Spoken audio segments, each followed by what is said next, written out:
Assalamualaikum warahmatullahi wabarakatuh.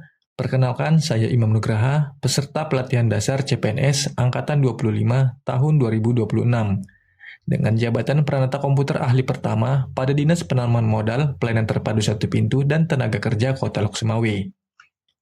Pada video learning journal ini, saya akan membagikan pengalaman saya selama mengikuti pembelajaran Agenda 4, yaitu materi tentang habituasi dan aktualisasi. Dalam proses pembelajaran Agenda 4, terdapat dua metode pembelajaran yang saya ikuti, yaitu pembelajaran sinkronus dan asinkronus. Pada pembelajaran sinkronus, kegiatan dilakukan secara langsung bersama coach atau fasilitator melalui Zoom Meeting. Dalam kegiatan tersebut, saya mendapatkan bimbingan dan arahan dalam menyusun rancangan aktualisasi yang nantinya akan saya laksanakan di unit kerja saya. Sedangkan pada pembelajaran asinkronus, saya diberikan tugas untuk menyusun rancangan aktualisasi secara individu, mulai dari mengidentifikasi isu yang terdapat di lingkungan kerja hingga menyusun gagasan dan rencana kegiatan untuk menyelesaikan isu tersebut. Pada agenda 4 ini, saya mempelajari mengenai habituasi dan aktualisasi. Habituasi merupakan proses pembiasaan diri untuk menerapkan nilai-nilai yang telah dipelajari sehingga menjadi kebiasaan dalam melaksanakan tugas dan tanggung jawab sebagai ASN. Sedangkan aktualisasi merupakan proses penerapan nilai-nilai tersebut dalam bentuk tindakan nyata untuk menyelesaikan permasalahan yang terdapat di lingkungan kerja. Dalam penyusunan rancangan aktualisasi, terdapat beberapa tahapan yang harus saya lakukan. Tahap pertama adalah identifikasi dan deskripsi isu.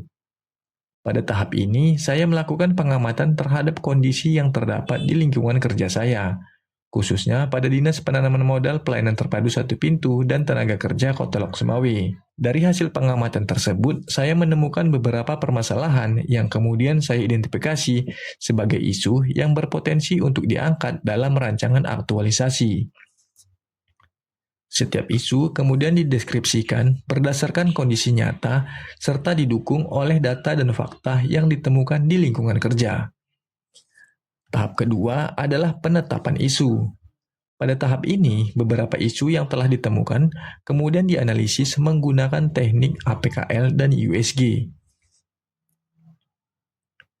Teknik APKL digunakan untuk melihat apakah suatu isu memenuhi aspek aktual, problematik, kekhalayakan, dan kelayakan.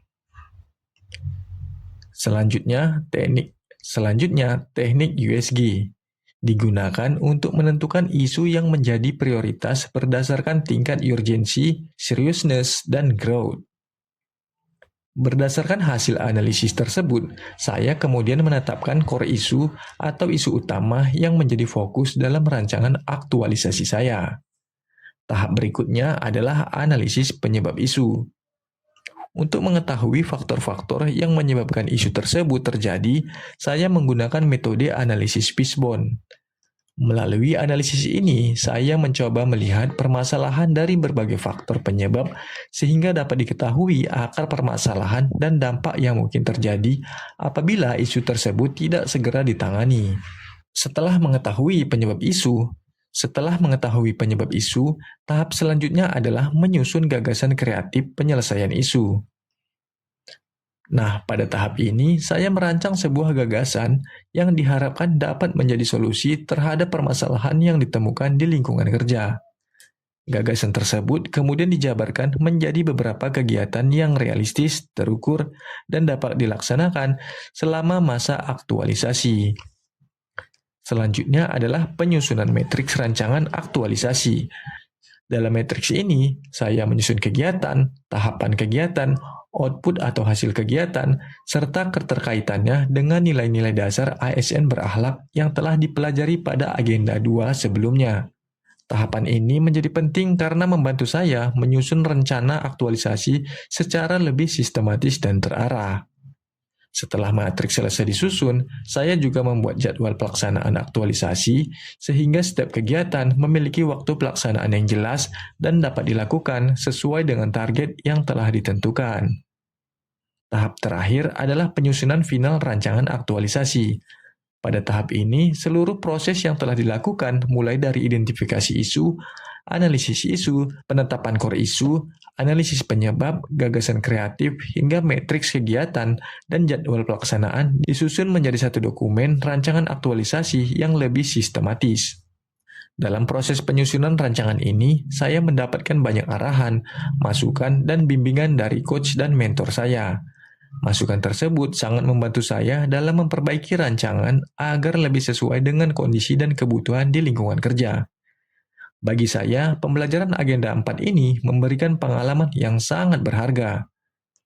Saya tidak hanya belajar bagaimana mengidentifikasi dan menyelesaikan suatu permasalahan, tetapi juga belajar untuk berpikir kritis, menyusun kegiatan secara sistematis, berkomunikasi, berkoordinasi, serta menerapkan nilai-nilai berakhlak dalam pelaksanaan tugas sebagai ASN. Melalui proses ini, saya menyadari bahwa aktualisasi ini bukan hanya tentang menyelesaikan sebuah tugas, tetapi juga tentang bagaimana memberikan kontribusi nyata dan menghadirkan perubahan positif di lingkungan kerja. Seluruh rangkaian pembelajaran Agenda 4 ini menjadi bekal saya untuk melaksanakan aktualisasi dengan sebaik-baiknya, serta membentuk kebiasaan kerja yang mencerminkan nilai-nilai dasar ASN. Demikian learning journal saya mengenai pembelajaran Agenda 4. Saya mengucapkan banyak terima kasih kepada coach dan mentor saya yang telah memberikan bimbingan, arahan, serta masukan selama proses penyusunan rancangan aktualisasi. Terima kasih juga kepada seluruh pihak di Dinas Penanaman Modal, Pelayanan Terpadu Satu Pintu, dan Tenaga Kerja Lok Sumawe yang telah memberikan dukungan dalam proses penyusunan dan pelaksanaan rancangan aktualisasi ini. Semoga rancangan aktualisasi yang telah saya susun dapat memberikan manfaat bagi unit kerja dan masyarakat, serta menjadi bagian dari proses saya untuk menjadi ASN yang profesional, berintegritas, dan berorientasi pada pelayanan. Wassalamualaikum warahmatullahi wabarakatuh.